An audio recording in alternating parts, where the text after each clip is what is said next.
ќе добие ли рударството пошироки размери во југоисточна Македонија? Деталните геолошки истражувања кои продолжуваат и годинава даваат оптимистички надежи. Површинските обсервации на македонските служби во изминатите 40 во последните неколку години се заменети со детално чешлање од странски компании. Досегашните резултати покажале значително присуство на бакарна руда. Кадиица кај Пехчево и Боров дол кај Конче се локалитетите на кои рудникот Бучим од Радовиш ги насочи деталните истражувања. Бакарот што го има на овие места ќе ги зголемат резервите на рудникот за уште дополнителни 10 години. Поради ова оттаму за годинава најавуваат инвестиција од 12 милиони евра. Тоа е лужење на бакарна руда која прв пат се воведува и во Бучим и во Македонија.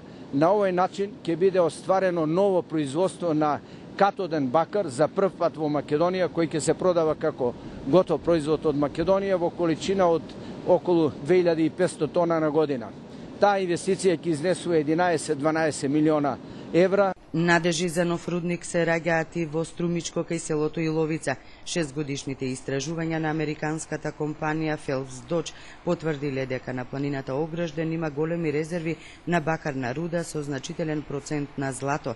Истражувањата продолжуваат и годинава. Резерви од бакар се претпоставува дека има и во Валандовско.